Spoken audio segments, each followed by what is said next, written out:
Bismillahirrahmanirrahim. Alhamdulillahi rabbil alamin. Wassalatu wassalamu ala rasulihil amin, nabiyyina Muhammadin wa ala alihi wa sahbihi wa man sar ala nahdihi wa ihtada bihadihi wa istanna bisunnati ila yaumiddin. Amma ba'd. Alhamdulillah, kita bersyukur banyak kepada Allah Azza wa Jalla kerana dengan limpah kurnianya dapat kita sampai telah menghampiri bulan Ramadan pada tahun 1434 ini, di mana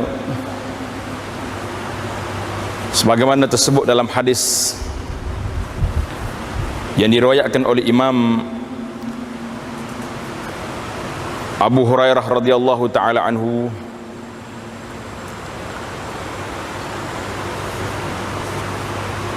bahawa Nabi kita sallallahu alaihi wasallam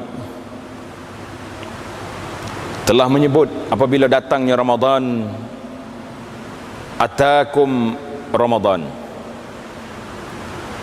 datang kepada kamu Ramadan, syahrun mubarak, bulan yang diberkati.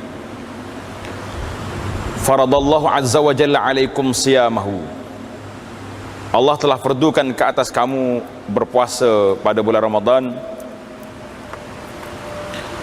Tuftahu fihi abwabus sama wa tughlaqu fihi abwabul jahim, dibuka padanya pintu-pintu langit, ada riwayat dan riwayat lain pintu syurga, dan ditutup padanya pintu neraka.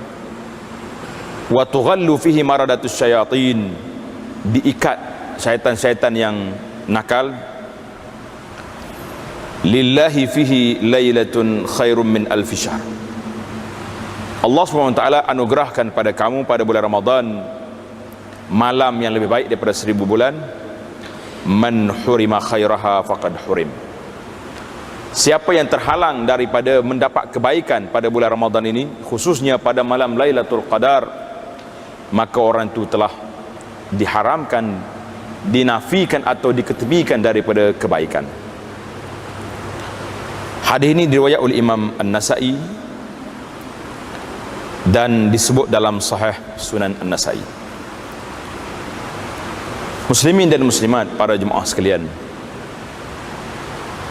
setelah kita melihat bahawa bulan Ramadan itu disambut, diberitahu kepada kita tentang kedatangannya, bahawa kelebihan yang begini besar, man hurima khairuha faqad hurim. Nabi sallallahu alaihi wasallam beritahu kepada kita, siapa yang dinafikan mendapat kebaikan padanya, maka orang itulah orang yang ternafi daripada mendapat kebaikan. Kalau kita lihat dari hadis ini, para ulama al-muslimun yang disebut dengan nama golongan salafus salih, orang-orang yang saleh di zaman dulu, apabila tiba menghampiri Ramadan, mereka telah membuat persiapan. Apa yang kita nak siapkan? Kita nak siap apa? Iaitulah mereka telah bersedia dengan istighfar, minta ampun kepada Allah.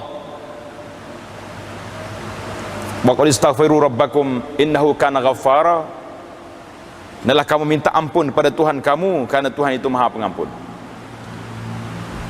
Para ulama mengatakan, kenapa kita perlu istighfar sebelum Ramadan? Kerana apabila kita masuk dalam bulan Ramadan dalam keadaan kita tidak bersedia dari sudut fizikalnya, dari sudut mentalnya, dari sudut jiwa kita tidak bersedia, maka dibimbangi orang itu tidak diberi taufik oleh Allah Azza wa Jalla menjadi manusia yang mengabdikan diri sepenuhnya pada bulan Ramadan.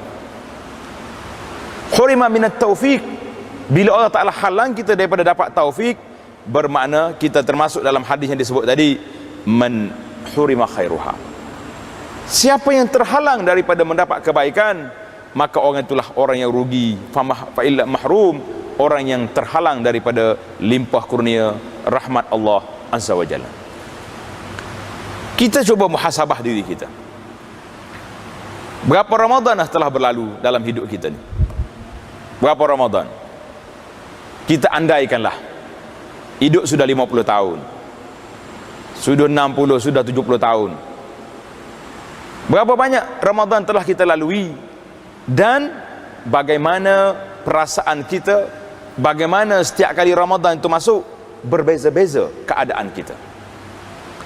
Sekali dia masuk, alhamdulillah, kita dalam keadaan baik, dalam keadaan beribadat kepada Allah Azza wa Jalla.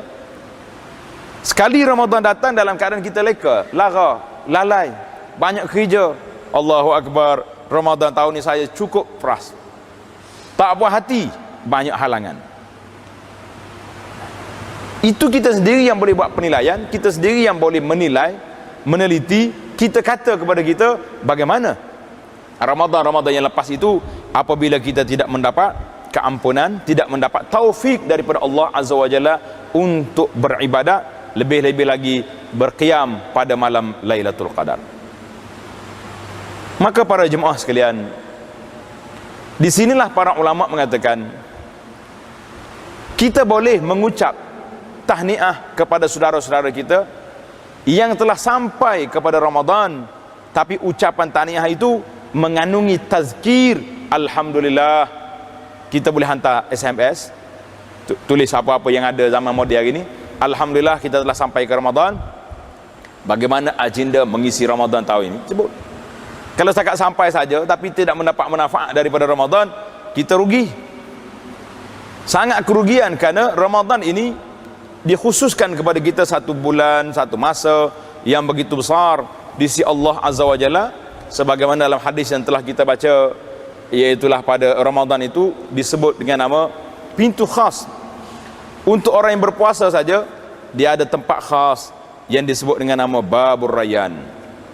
Babur Rayyan, inilah yang kita ingat bahawa dalam hari Ramadan itu berbeza dengan hari lain. Apabila Allah SWT nak bagi pada kita, syurga ni banyak pintu, abwabul jannah. Kita baca dalam hadis wudu, bila orang ni ambil wudu, kemudian dia berdoa kepada Allah Azza wa Jalla, bacaan doa-doa maksur yang diambil daripada Nabi sallallahu alaihi wasallam, maka orang ni telah dibuka abwab yuftah, dibuka pintu-pintu syurga yang 8. Nak masuk pintu mana?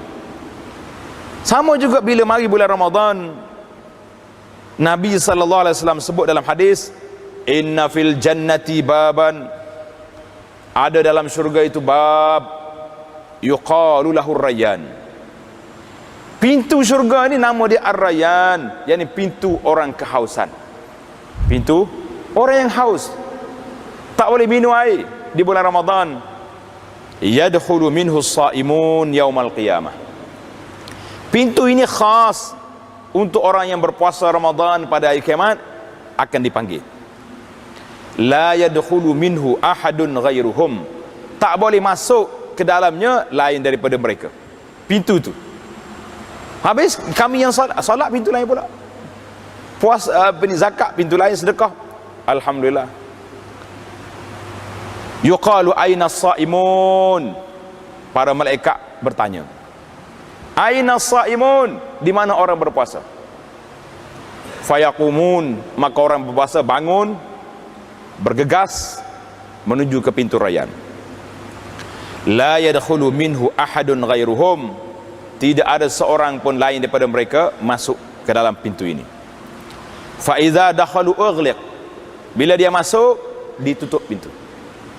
Falam yadkhul minhu ahadun, tidak ada orang lain boleh masuk melalui pintu ini. Hadis ini rawahul Bukhari wa Muslim. Banyak muslimin dan muslimat yang kita nak sebut beberapa hadis perbincangan kita hari ini. Karena itulah kita letak tajuk memburu Babur Rayyan, mengejar bagaimana kita nak masuk pintu ini, iaitulah orang-orang yang berpuasa, orang yang melakukan puasa dengan benar, sebagaimana hadis Nabi sallallahu alaihi wasallam. Nabi berkata, man shama ramadhana imanan wa ihtisaban. Cuba ingat hadis ni, man shama ramadhana imanan wa ihtisaban ghufira lahu ma taqaddama min dzambih. Siapa yang berpuasa iman, dalam keadaan beriman kepada Allah Azza wa Jalla. Karena itulah para jemaah, hari ini kategori puasa banyak. Ada orang puasa kerana iman, ada orang berpuasa kerana nak sihat. Oh baguslah kita ambil peluang Ramadan tahun ni untuk nak diet sikit, nak kurangkan timbangan. Ada rancangan sedemikian. Jadi para ulama menegur dalam masalah ini. Dia kata jadikan puasa itu lillah. Kemudian kalau dia mari kurus badan, turun timbangan, alhamdulillah. Tapi jangan tak target, aku puasa tahun ni memang nak menguruskan. Lah. Puasa tahun ni nak mengejar babur rayyan, pintu syurga yang dikhususkan untuk orang-orang yang berpuasa. Kalau setakat nak kurus badan, tak puasa pun tak apa. Jangan makan sudah. Ataupun makan sikit. Bagi kita orang Melayu ni berpantang makan nasi, insya-Allah turun timbangan. Tapi kalau mai 5 kali sehari nasi, hari ni pula banyak sangat jenis nasi dengan mandi lagi. Allahu Akbar. Kalau di Kuala Lumpur ni kak, macam kulak kata orang lepas hujan, naik dia punya restoran-restoran dah. Banyak sekali mari. Bulan Ramadan lagi tinggi darjat. Kalau hari biasa 15 riyal je makan, bulan Ramadan nak buka puasa kena bayar 40 seorang. Nak makan nasi Arab. Apa puasa macam tu? Kalau nak tengok dari sudut nilai puasa. Jadi cerita syurga ni tuan-tuan boleh kita akan cerita dalam lain masa. Yang saya nak sebut iaitulah dia kata, bila Allah SWT sediakan kepada hamba-Nya, bagaimana tingginya syurga itu? Kita sebut dalam hadis Nabi sallallahu alaihi wasallam, dalam hadis Qudsi, Allah SWT sebut, a'dadtu li'ibadil mu'min, a'dadtu li'ibadil mu'min, aku dah sediakan bagi hamba-hambaku yang beriman. Aku sediakan bagi hamba-Ku yang beriman setakat mana? Ma la ainun ra'at wala uzunun sami'at wala khatara ala qalbi bashar. Tengok hadis. Aku sediakan pada hamba-Ku ini yang saleh, ma la ainun ra'at, benda yang tak pernah mata dia tengok. Kalau kita pergi berjalan sana sini tengok, oh cantik macam ni, aku nak syurga macam ni, lah itu bukan syurga. Wala uzunun sami'at, telinga tak pernah dengar macam ni. Kalau kita dengar istana tu hebat, buat daripada emas, daripada perak, la. Wala khatara ala qalbi bashar, tak pernah terfikir dalam hati kita, tak pernah khayal setara mana. Qala Abu Hurairah, kata di Sayyidina Abu Hurairah radhiyallahu anhu, iqra'u in syi'tum, kamu baca kalau kamu nak tengok hadis ini, iaitulah hadis yang dibaca pada pagi Jumaat dalam surah As-Sajdah. Fala ta'lamu nafsum ma ukhfiya lahum min qurrati a'yun. Fala ta'lamu nafsun, tidak diketahui oleh manusia itu, ma ukhfiya lahum, apa yang Allah Ta'ala sembunyikan bagi mereka, min qurrati a'yun, daripada bidadari dan apa yang disediakan dalam syurga. Hadis ini muttafaqun alaih, diriwayat oleh Imam Bukhari dan Muslim. Para jemaah, ini rayyan yang kita nak masuk syurga. Karena itulah bila kita mari bulan Ramadan, saya sukalah berbincang dengan sahabat-sahabat kita, imam-imam tarawih, supaya semak balik doa-doa yang kita baca. Kadang-kadang ada unsur terlebih dalam doa. Nabi dah sebut, Allah sediakan babur rayyan, syurga ma la ainun ra'at, tak pernah mata tengok. Tiba-tiba waktu kita nak baca doa, kita dah sebut, ya Rabbi, aku nak duduk atas katil, nak pakai sutra, nak minum asal musafa, nak makan burung. Apa cerita? Jadi para ulama kata, tak payahlah cakap ya Rabbi, aku nak masuk dalam syurga, nak masuk babur rayyan, cukup. Bila masuk, Allah Ta'ala sediakan. Sebab itulah bila ada orang ni bergurau, dia pergi orang dengan isteri dia, tak tahu dia ambil hadis mana, tak tahu. Dia kata siapa dia bagi isteri, bagi suami dia kahwin seorang lagi, dia boleh payung emas, boleh payung emas, payung Siti Fatimah. Jadi isteri tanya, Ustaz, macam mana betul ke payung ni? Saya kata, apa benda dengan payung mu ni? Ada bayang kau dalam akhir, bila orang duduk di syurga tu berbayang lagi kau duduk gitu. Duduk mikir benda karut ni, Allahu akbar, biar sajalah. Duduk kacau tajuk ni pula, lagi fokus pula kita tak. Baiklah para jemaah, ini syurga yang dijanjikan oleh Allah SWT kepada kita yang begitu besar. Kata Nabi sallallahu alaihi wasallam, maudhi'u sautin fil jannah khairum minad dunya wa ma fiha. Tepat sangkut tungkat. Tungkat tu bukan tungkat sakit lutut saja, orang panggil seronok-seronok suka. Kita model lah kata orang sekarang ni kan. Kadang-kadang orang muda bawa tungkat. Khairum minad dunya wa ma fiha. Lebih baik daripada isi dunia dan segala kandungannya. Hadis dalam Bukhari. Kerana itulah Nabi beri galakan kepada kita, rak'atayil fajri khairum minad dunya wa ma fiha. Kamu dapat salat sunat 2 rakaat fajar itu lebih baik daripada dunia dan isi kandungan. Kita ambil dunia ni, lipat dia punya geran, masuk dalam poket kita. Nabi kata sallallahu alaihi wasallam, lebih baik kalau kamu dapat salat sunat fajar 2 rakaat. Alhamdulillah para jemaah, peluang yang Allah Taala beri untuk mengejar pintu raya ni sangat luas, terutama sekali pada bulan Ramadan. Cuba tuan-tuan buka Al-Quran surah Al-Baqarah ayat 183. Kita coba sepintas lalu bagaimana persiapan, bagaimana persediaan yang Allah SWT beri kepada kita di dalam ayat ini tentang puasa. Qala Allah Ta'ala, a'udzubillahi minasyaitanir rajim.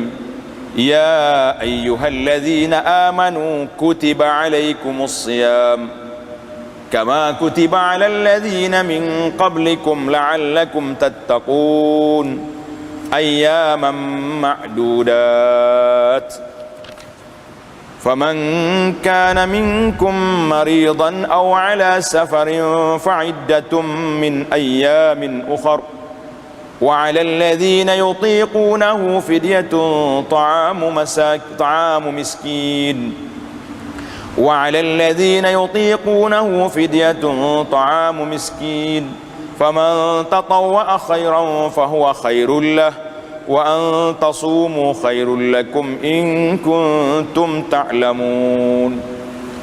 Kalau nak teliti ayat ni, tuan-tuan baca sampai ke 188. Daripada 183 ni kita tadabbur dia bulan Ramadan ni sampai 188. Yang saya nak sebut di sini beberapa ayat saja untuk perbincangan kita. Yang pertama sekali, ya ayyuhalladzina aman. Tengok, dia punya poin yang pertama Allah sebut di sini, ya ayyuhalladzina aman. Wahai orang yang beriman. Bahasa tafsir dia kata hadza khitabun lil mu'minin. Ayat ini dituju perbincangannya kepada orang mukmin. Karena itulah dalam kitab bimbingan mukmin, tuan-tuan boleh tengok kitab bimbingan ini menarik. Di dalam adab membaca Quran, dia kata bila kita baca Quran, kita nak suruh terasa bagaimana boleh jadi khusyuk, naik semangat baca Quran ini apabila kita merasai, menjiwai bahawa Allah bercakap dengan kita.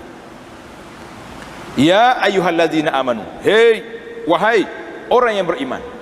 Siapa dia? Kita beriman tak? Beriman. Kita kena buka telinga kita, Allah SWT bercakap dengan kita. Bagi orang yang tidak beriman, ada khitab lain pula. Biasanya dia akan datang dengan ya ayyuhan nas, wahai manusia. Allah SWT bila disebut ya ayyuhalladzina amanu, biasanya dia akan bawa lepas pada itu sama ada arahan untuk dipatuhi ataupun larangan untuk dijauhi. Kenapa dia tak suruh semua orang buat? Lah, ini khitabul Quran, kalam Rabbil Alamin. Allah SWT tidak bercakap kecuali untuk orang yang mendapat faedah. Macam kita hari ni duduk di qaryah kita ni, tiba-tiba kita keluar arahan untuk orang qaryah lain. Orang pakar tak sana? Tak pakar dah. Dia kata awak mengada-ngada, awak punya qaryah lain pergi duduk bagi arahan kepada orang kampung lain. Macam mana cerita? Orang tak akil. Allah SWT bila nak suruh, bila nak larang, dia akan datang ya ayyuhalladzina amanu.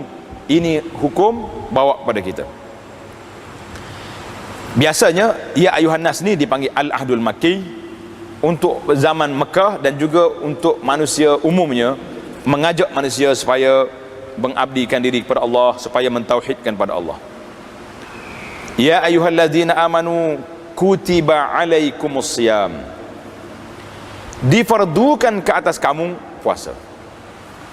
Tuan-tuan tengok dalam Quran bila sebut lafaz kutiba, kutiba dengan makna furida, difardukan, diwajibkan ke atas kamu. Kita tak tengoklah kepada siyaqul ayat. Kadang-kadang ayat tu difardukan di peringkat awal, kemudian datang ayat lain pula memansuhkan. Itu kena teliti kepada kitab tafsir. Kata di ahli tafsir, kutiba ini lafzun min i'jazil Quran, lafaz daripada i'jaz. Dalam Quran ini dia ada dua benda yang jangan kita bertukar. Satu dia panggil i'jaz, satu lagi majaz. Lain. Kalau kita tak biasa dengar ni, bunyi jah belaka tak apa lah. I'jaz dengan makna Quran ini melemahkan orang lain nak tiru dia. Walaupun waktu Quran ini turun, di zaman itu fasahah orang-orang Arab semuanya fasih. Lisanu qaum, diturun Quran ini bilughati Quraisy, dengan bahasa Quraisy. Tapi ini menunjukkan bahawa ini mukjizat. I'jazul Quran, Quraisy tak mampu nak tiru, tak mampu. Katanya dalam cerita Musailamatul Kazzab yang dakwa jadi nabi, cuba nak ciplak Quran. Dia ambil, kalau kita dalam surah Quran ni ada suratul fil, surah al-fil yang kita dah baca tu, dia tiru al-fil wa ma adraka mal fil. Gajah, mu tahu gajah. Ni suka dah orang lah cerita macam ni. Apa dia cerita gajah dalam Quran? Allah Ta'ala waktu bawa cerita gajah dalam Quran, bukan nak cerita gajah tu belala panjang kaki, nak cerita bahaya orang yang menentang Allah, lebih-lebih lagi cuba nak menceroboh tanah haram. Itu cerita dia. Baik. Maka i'jazul Quran apabila disebut, permulaan kita dengar kutiba alaikum ini, kita tahu bahawa puasa ini telah difardukan ke atas umat ini. Fardu puasa ke atas umat Muhammad sallallahu alaihi wasallam, kemudian dibawa mari kama kutiba alal ladzina min qablikum. Diketahui juga puasa juga telah difardukan ke atas orang-orang dahulu daripada kamu, min ahlil kitab, daripada pengikut kitab Yahudi dengan Nasara, wa atba'il mursalin, segala pengikut rasul-rasul yang terdahulu. Cuma bila mari kemudian puak-puak Yahudi ni dia pindah Quran, itu cerita lain. Asalnya Allah sebut pada kita kama kutiba alal ladzina min qablikum, sebagaimana difardukan ke atas kamu orang-orang dulu daripada kamu. Maka kita fahamlah apa makna puasa. Kutiba alaikumus siyam, siyam itu makna apa? Siyam makna puasa. As-siyam was-saum, dia akan datang dua lafaz. Sama ada ya ayyuhalladzina amanu kutiba alaikumus siyam. Dalam ayat yang lain pula, syahrul ramadhan allazi unzila fi faman syahida minkumus syahra falyasum. Lafaz sauma, sum ini mari daripada kalimah, daripada lafaz yang menunjukkan kepada makna berhenti tak buat benda, berhenti tak buat. Sebagaimana Allah Ta'ala gambarkan kepada cerita Sayyidah Maryam, mak pada Nabi Isa alaihissalam, bila orang marah dengan dia, laqad ji'ti syai'an fariya, hei Maryam, apa mu ni bawa balik anak ni, mana, bila mu kahwin, bila kamu kahwin? Tempat kita ini kahwin selalu tak? Saya pun rasa bimbang, cemas suasana sikit. Bila pula fenomena kahwin ni dekat-dekat Ramadan ni? Allahu Akbar, hati-hati. Pengantin-pengantin baru yang baru kahwin bulan Ramadan, ingatlah banyak iktikaf di masjid siang hari, balik ke rumah malam-malam je. Jadi masalah pula. Baik, Maryam kata apabila orang marah dia, faquli inni nazartu lirrahmani sawma. Maryam kata aku bernazar tak mau cakap. Puasa mana tak mau cakap. Jadi kita boleh juga, kalau kita tak mau cakap orang, saya kata aku saum, inni saim, saya puasa. Yang ni puasa tak bercakap, dia sudut bahasanya lah.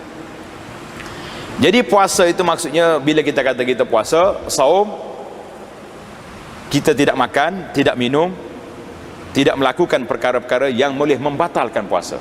Itu takrif yang dibuat oleh para ulama, senang. Apa dia yang makan minum membatalkan puasa? Apa segala benda yang membatalkan puasa itu banyak sekali. Tuan-tuan boleh tengok dalam risalah yang kita bagi tu. Mungkin tengok dalam web lah, dalam web Abu Anas tu, dalam siri yang berikutnya ada tajuk dia perkara-perkara semasa membatalkan puasa. Dalam kitab fiqh Syafi'i menukilkan, menggariskan 57 perkara batal puasa. Banyak sekali. Tapi ulama-ulama semasa ini membincang balik, meneliti nas-nas yang ada, mengkaji kalam para ulama al-mutaqaddimun wal mutaakhirun. Mereka dapati banyak perkara-perkara yang disenaraikan batal puasa itu perkara khilaf yang masih lagi boleh diperbincangkan. Alhamdulillah. Maka apabila kita puasa, kita tidak makan dan tidak minum, tujuannya apa? Tengok ayat kita ni, la'allakum tattaqun. Tujuannya supaya kamu menjadi orang yang bertakwa. Nak jadi orang bertakwa, at-taqwa tu macam mana nak jawab? Maka Allah Taala kata, nak jadi orang bertakwa, kategori dia, ya ayyuhallazina amanu, orang beriman boleh mencapai tahap takwa. Orang yang tak beriman, tak usah cakap. Warak setara mana dia, berapa juta dia punya derma bagi, dia tidak akan dapat tahap takwa, sebab orang itu tidak beriman, tidak ada kunci takwa di tangannya. At-taqwa bermula dengan iman dengan Islam. Siapa dia beriman dan Islam, faqad ittaqal kufra wattaqa azab Allah, maka dia telah berlindung daripada azab, dia telah berlindung daripada sifat kufur. Bila dia mari puasa pula, dia telah melaksanakan, merealisasikan rukun, salah satu daripada rukun Islam, dan dia telah melaksanakan kadar takwa mengikut kualiti puasa yang kita lakukan itu. Dalam hadis yang sahih, Nabi kata as-siyamu junnatun, puasa itu perisai. Tuan-tuan, hari ini kita akan tahu depan kita akan ada bala bencana yang besar. Apa dia bala? Neraka. Maka bagaimana kita nak wiqayah, nak ambil dinding atau pagar? Tak payah cari ilmu kebal apa. Nabi kata as-siyamu junnatun, puasa itu perisai, pendinding daripada api neraka. Hadis ini dalam Sahih Bukhari dan Muslim daripada Abi Hurairah. Ada riwayat tambahan daripada Nasai, malam yakhriqha, perisai ini kukuh, teguh, selamat selagi kamu tidak mencaritkan dia. Jadi riwayat tambahan ini ada ulama hadis bincang tentang kesahihannya. Walau macam mana pun, memanglah perisai itu kukuh selagi kita tak carikan dia. Tapi kalau kita carikan dia, masuk asap pun cukup dah, apalagi kalau masuk api dalam dia, wal'iyazubillah. Baiklah para jemaah sekalian, kita cuba belajar daripada kutiba alaikumus siyam, satu kalimah ini, satu ayat ini, beberapa faedah daripadanya. Yang pertama, tulis di situ, yang pertama, kutiba alaikumus siyam bermakna difardukan kepada kamu berpuasa. Ayat ini menjadi dalil kepada wajibnya puasa Ramadan. Bahkan para ulama telah ijma' bahawa puasa ini satu amalan yang wajib, yang mesti kita kena buat. Siapa dia tak buat, bermakna orang itu tidak melaksanakan tuntutan Islam ke atas kita. Banyaklah hadis-hadis lain yang kita tidak nak bincang. Kita nak masuk kepada kesan puasa dalam jiwa manusia ini sendiri. Yang kedua, faedah yang kedua daripada ayat kutiba alaikumus siyam, inna min asraris siyami wa athari, kesan puasa dan rahsia puasa itu duduk di mana. Kalau kita masuk tanpa kesan, Ramadan hanya menjadi acara tahunan. Ini yang kita bimbang para jemaah sekalian. Bila kita masuk tanpa kesan, Ramadan akan menjadi acara tahunan yang akhirnya dia datang, dia pergi, kita hanya dapat mengenangi Ramadan telah berlalu. Tak ada dah lah majlis buka puasa eksklusif, tidak ada lagi majlis moral, itu yang kita ingat. Tapi sumuwi ruh, kesan jiwa ketika melalui Ramadan, tarbiyatu madrasah Ramadan selama sebulan ini, iaitulah at-tarbiyatu ala taqwa, nak mendidik jiwa kita supaya menjadi orang yang bertakwa. Macam mana nak jadi bertakwa? Para ulama mengatakan rahsia puasa ini, Allah Subhanahu wa taala tidak mensyariatkan ibadah ini li ta'zib, li nata'azzabu biha, supaya kita mengazabkan diri kita. Karena itulah sering kali kita cerita di masjid kita ni, alhamdulillah, beberapa siri ceramah saya telah cerita tentang cinta sahabat. Kalau ada makhluk Allah Ta'ala atas dunia ini beribadat dengan pukul tubuh, apalagi kalau meluka-lukakan tubuh, ini bukan daripada syariat Islam, ini daripada syariat bukan Islam. Tak ada ibadat macam ni. Jemaah kita terkejut, dia kata, apa saya pelik tengok berita Arab, ada sekolah pemuda mari, sudah semayang, dia tepuk-tepuk dada, tepuk kepala. Mana ada tepuk? Kita baca doa, kita berzikir kepada Allah SWT. Mari. Islam tidak mari untuk takzib, untuk mengazabkan manusia, hanya taklif untuk melihat liyabluwakum ayyukum ahsanu amala. Taklif bukan memudaratkan. Siapa kata puasa mudarat? Tuan-tuan boleh pergi melawat hospital selepas 20 hari Ramadan. Pergi melawat tengok. Kosong hospital. Saya bila masuk hospital, saya kata tanya bawa doktor, kata bagaimana, apa suasana Ramadan tahun ni? Alhamdulillah, banyak katil-katil kosong. Bukan mati, balik sebab sihat.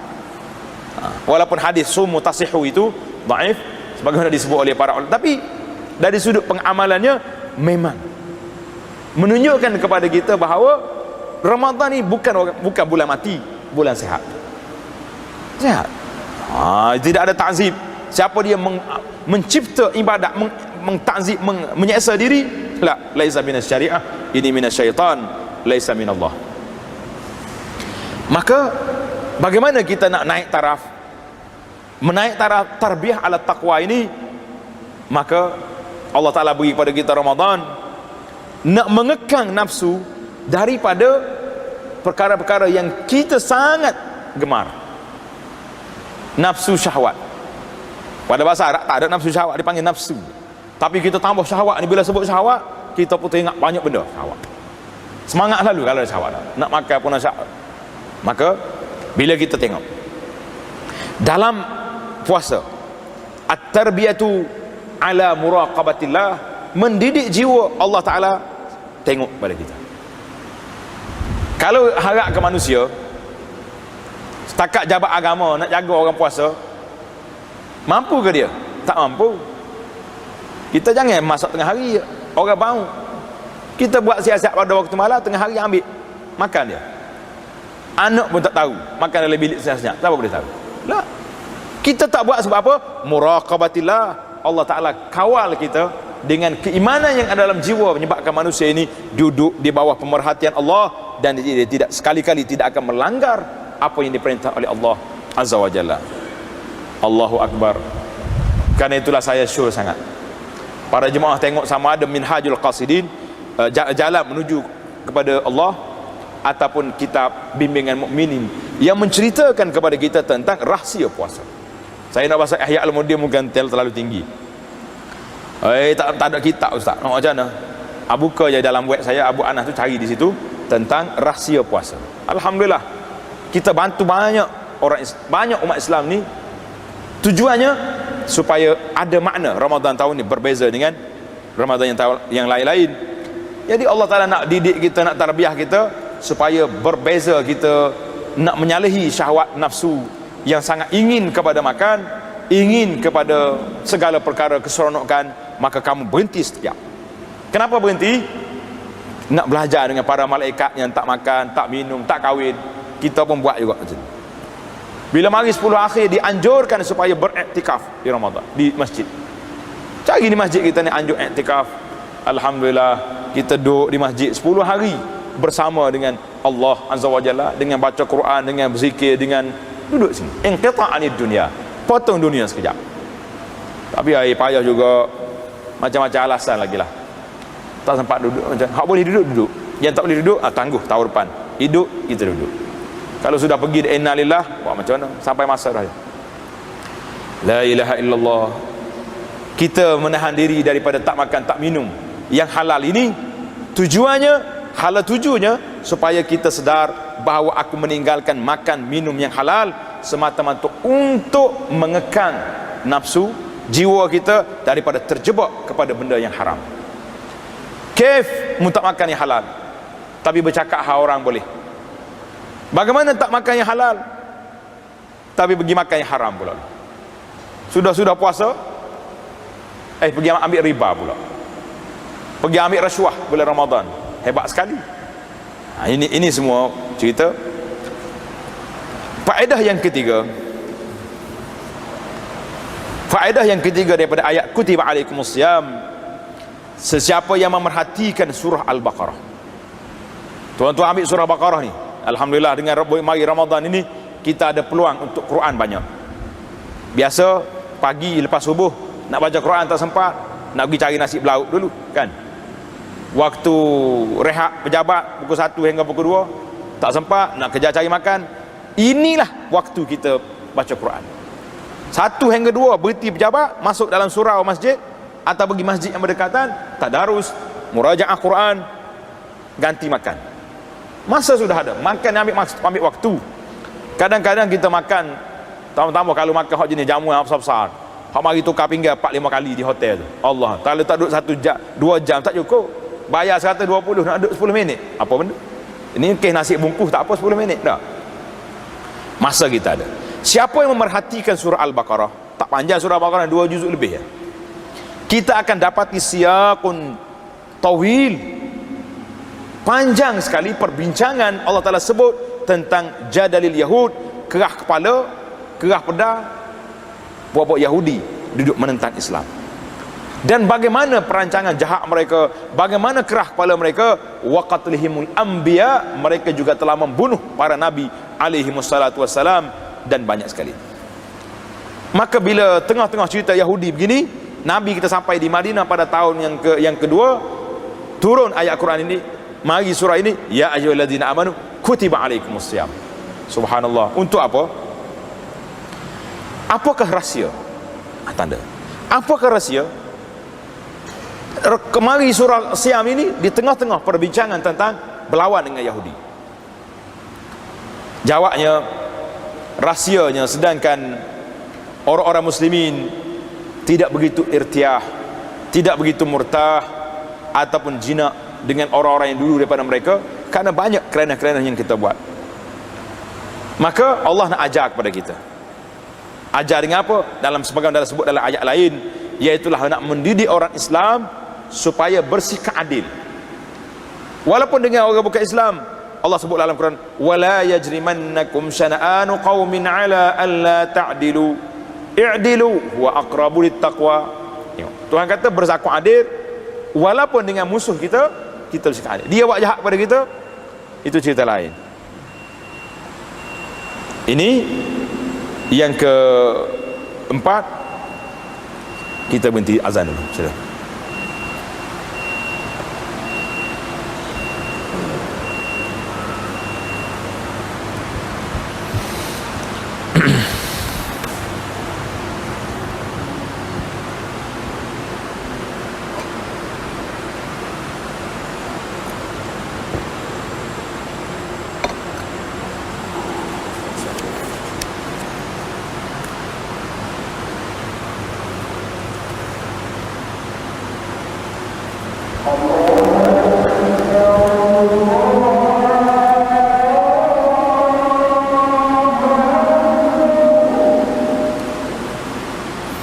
Allahu Akbar, Allahu Akbar.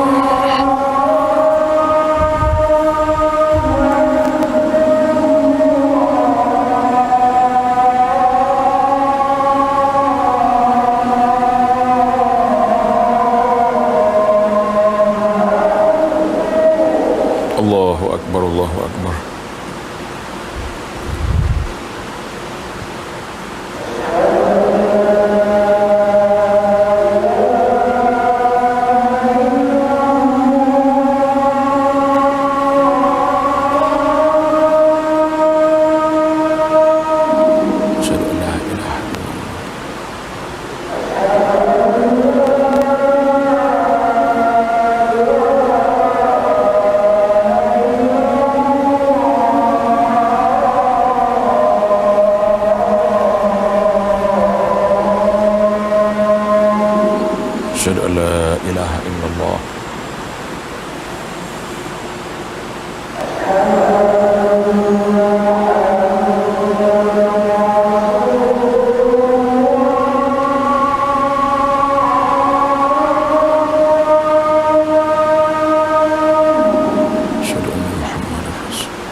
اللهم صل على محمد اللهم رب هذه الدعوة والصلاة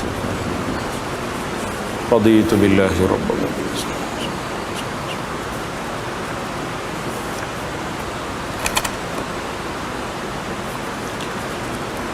Kita masih lagi dalam perkara yang keempat tadi. Faedah yang keempat, iaitulah kama kutiba alal ladzina min qablikum. Ayat ini menyebut tentang ta'zim. Allah SWT membesarkan kedudukan ibadat puasa itu sendiri. Karena itulah Allah Ta'ala tidak syariatkan kepada semua para nabi dan rasul-rasul yang dan umat yang terdahulu, kecuali dia adalah merupakan suatu benda yang aziman wa muhimman, benda yang besar dan benda yang penting, yang sangat muhim. Yang kelima, orang Muslim apabila kita sedar bahawa bukan kita yang kena puasa ni, nabi-nabi yang dahulu, bahkan umat-umat yang terdahulu lebih berat daripada kita.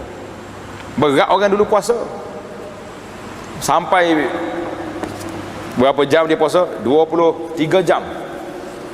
Ada umat yang berpuasa seumur hidup, macam kaum Nabi Nuh.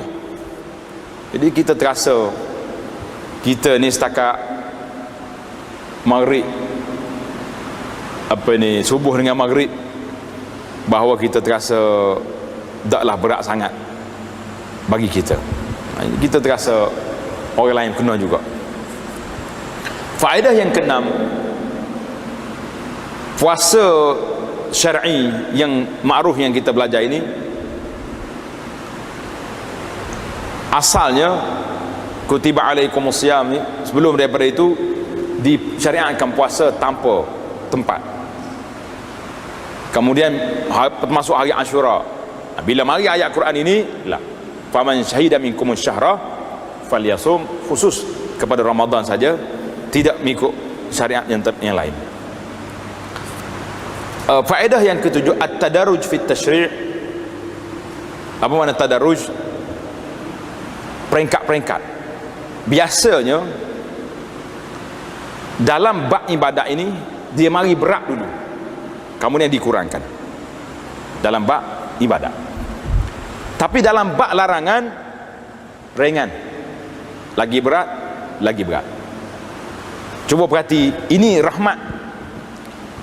Allah SWT kepada hamba dia. Sebab ibadat ni kalau kita beratkan dulu, bila dikurangkan kita rasa Allah lega.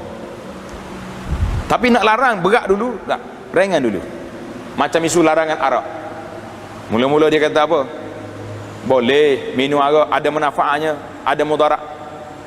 Mari yang kedua kata jangan minum arak kalau nak salat, takut mabuk, baca Quran tak betul. Dah sikit-sikit lagi. Mari yang ketiga, apa ni, rijsun min amali syaitan fajtanib. Tinggal terus. Ini tadarus. Sama juga bila mari isu puasa. Mula-mula puasa 23 jam. Kemudian ramai sahabat-sahabat yang mengeluh, mengadu, maka dikurangkan puasa kita. Fakulu washrabu hatta yatabayyanakumul khaytul abyad. Ini kita fahamlah bahawa syariat ini syariat yang anjal, yang mudah. Allah syariatkan kepada kita secara berperingkat untuk kita senang menerima dan tidak terlalu keras. Nak meninggal satu benda agak payah kita ni.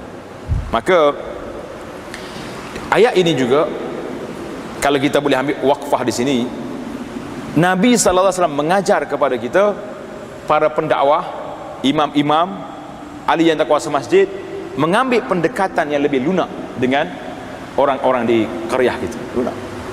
Jangan keras dulu undang-undang. Perlahan-perlahan. Tadarus. Contoh dalam isu bulan Ramadan ni yang banyak di orang mengadu hal masalah kanak-kanak mari ke masjid. Macam mana? Nak tinggal kat rumah, mak dia nak mari juga. Bila bawa mari, ada masalah. Setengah masjid, di awal lagi pintu tulis kanak-kanak jangan masuk dalam masjid, tinggal kat luar. Tinggal kat luar, jadi tempat apa main? Tempat permainan kanak-kanak lah kat luar tu. Macam mana nak sama masalah? Biar anak mari duduk sebelah kita, anak yang sudah memayit letak sebelah ayah dia, takkan dia nak gorang dengan pak dia. Cepat sikit boleh pulas telinga. Mari. Jadi kena ada dalam bidang dakwah ni, jangan terlalu keras. Walau kunta fazzan ghalizal qalbi lam faddu min hawli. Kalau kasar sangat, orang akan lari. Tapi berlembut sampai tak ada prinsip pun tak boleh. Jadi kita belajar dalam isu Ramadan ini tadarrus di dalam perkara ini. Banyaklah cerita tadarrus ini, tuan-tuan boleh tengok dalam tajuk khusus yang kita bincang nanti insya-Allah. Perkara yang ke-8, sangat berbeza di antara umat Muhammad sallallahu alaihi wasallam dengan Bani Israel, umat-umat yang terdahulu. Umat Nabi Muhammad sallallahu alaihi wasallam bila diperintahkan semuanya mengikut, taat, buat, tidak ada berlaku yang kekacauan dalam dia. Yang ke-9, faedah yang ke-9 daripada ayat ini, faman kana minkum maridan aw ala safarin. Ayat ini memberi kelonggaran khas untuk puasa, bahawa puasa ni fardu, tapi kalau kamu tak mampu boleh buka puasa. Aw ala marid, sakit, aw ala safarin, atau bermusafir. Cerita detail pekah puasa ni memang kena cari satu tarikh yang lain lah, ataupun ramai lagi ustaz-ustaz kita, ataupun tengok dalam rakaman yang telah saya sediakan. Tajuk dianya perbincangan tentang masalah puasa, hukum semasa tentang puasa. Banyak 2-3 series lah yang saya buat. Baru ni yang terakhir seminar kita di sini di UIA ni. Boleh tengok dalam rakaman, insya-Allah membantu kita nak memahami perkara mana yang batal, yang tak batal puasa. Kita tak nak ambil terlalu longgar dan tidak terlalu ketat yang menyebabkan orang tak boleh berpuasa nanti, insya-Allah. Itu yang ke-9.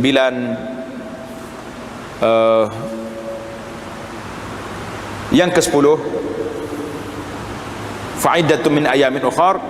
Bila orang buka puasa kerana uzur, maka wajib katanya ganti, kecuali dia tidak mampu, sakit berterusan sampai ke mati, ataupun orang dah sakit teruk, maka ketika itu orang ini boleh pergi kepada tajuk yang lain. Inilah kita tulis 10 faedah daripada ayat kutiba alaikumusiyam, ayat tentang puasa. Alhamdulillah tuan-tuan, kalau kita nak tadabbur ayat ni pun sampai tengah malam tak habis lagi. Tapi daripada tak dengar langsung, baik kita dengar secara ringkas. Cuma ada beberapa soalan yang dikemukakan, yang ditanya, iaitulah tentang hadis yang banyak disebut hari ini, tentang dia panggil hadis Salman. Hadis Salman Al-Farisi ni, iaitulah hadis khatabana Rasulullah. Nabi kita berkhutbah di akhir hari Syaban.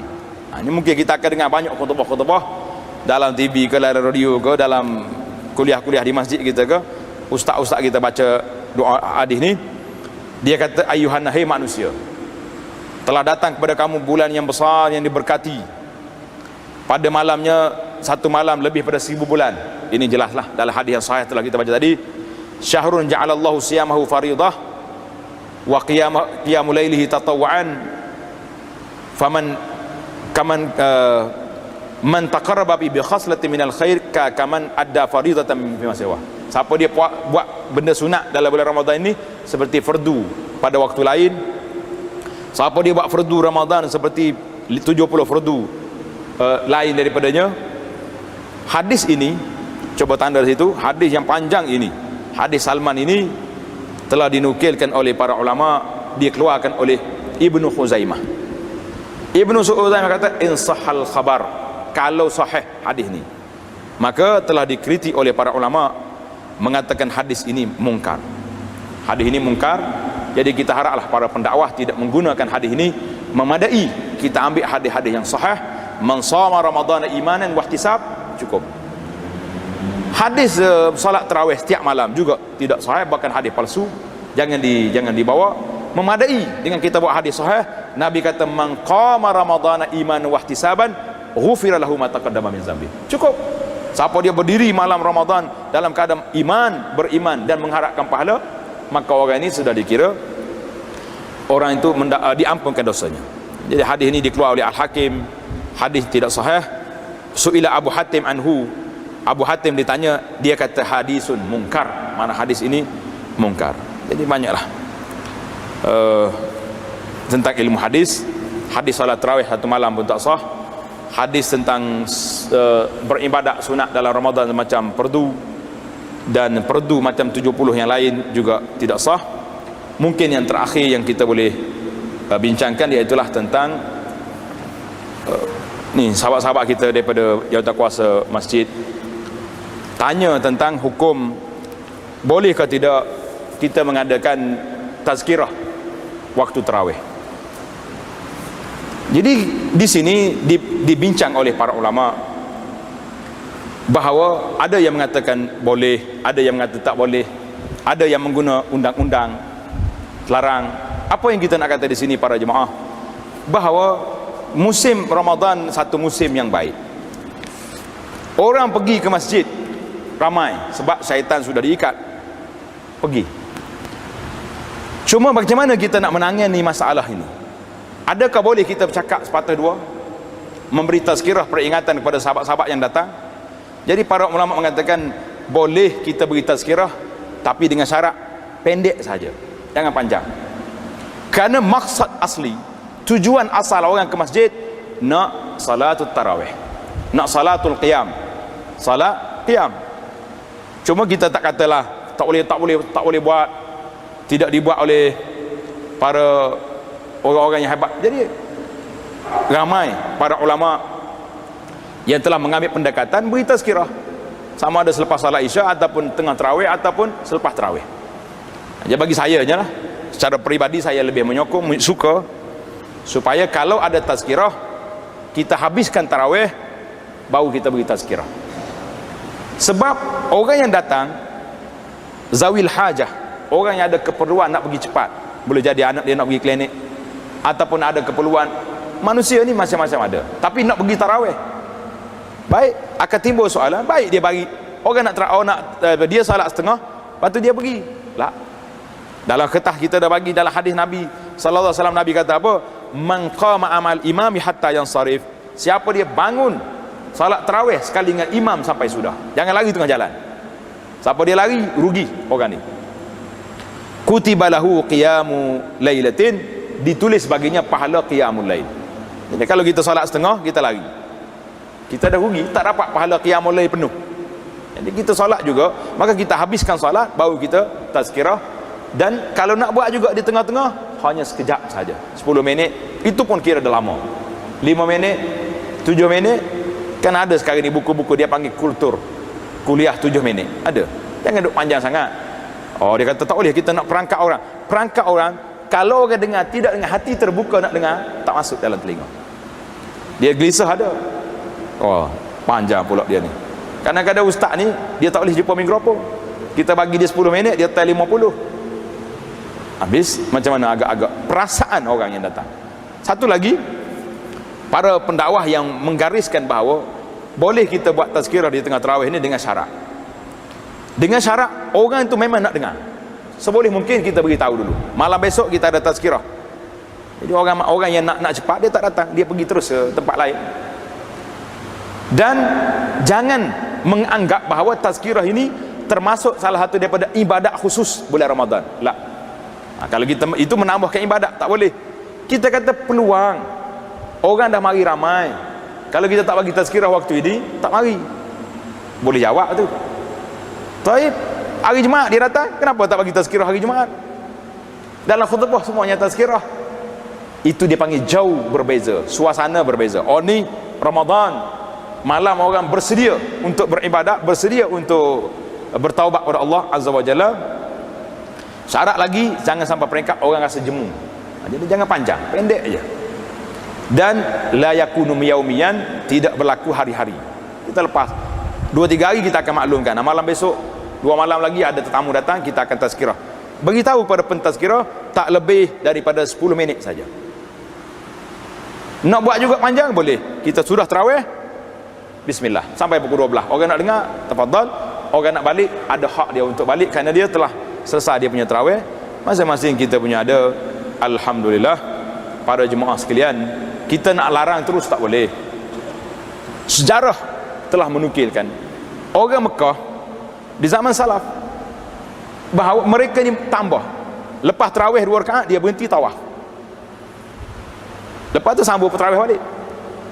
Orang Madinah, oleh kerana dia tidak ada tawaf di Madinah, dia tambah bilangan rakaat. Imam Syafi'i kata aku salat tarawih sampai 39 rakaat sekali dengan witir. Jadi orang Madinah nak munafasah dengan orang Mekah yang boleh tawaf. Jadi kita hari ni pun kalau kita nak gunakan pendekatan begini, orang tanya sahabat-sahabat Nabi, kam miqdarut bainal salatain, berapa jarak di antara lama masa tempoh masa berhenti rehat lepas pada salam 4 rakaat tu nak sambung salam pula. Dia kata lebih kurang jarak dia, kita berjalan daripada Masjid Nabi pergi ke Jabal Silang. Jabal Silang tu tak jauh, duduk di Babu Salam tu nampak bukit tu. Saya anggarkan mungkin 10 minit ya, ataupun kalau orang lambat sikit 15 minit. Jadi kita anggarkan jangan lebih daripada itu. Inilah pandangan saya, taujihat saya pada sahabat-sahabat. Kita ambil jalan yang sederhana. Nak bertazkirah juga jangan lebih daripada 15 minit, 10 cantik. Ataupun tamatkan tarawih, kita tazkirah, beri peluang pada sahabat-sahabat kita yang nak balik, yang ada masyakkah, yang nak lepaskan dia punya wuduk, tafadhal. Kalau tidak, gelisah dia, kesian pada orang. Itulah yang saya nak ulas dalam tajuk ini. Mudah-mudahan kita diberi taufik dan hidayah oleh Allah Azza wa Jalla untuk Ramadan tahun ini lebih baik daripada yang sebelumnya, dan yang akan datang lebih baik daripada tahun ini insya-Allah. Subhanakallahumma wa bihamdika asyhadu an la ilaha illa anta astaghfiruka wa atubu ilaik. Wa sallallahu wa sallama wa barak ala Muhammad wa ala alihi wa sahbihi ajma'in. Walhamdulillahi rabbil alamin. Wassalamu alaikum.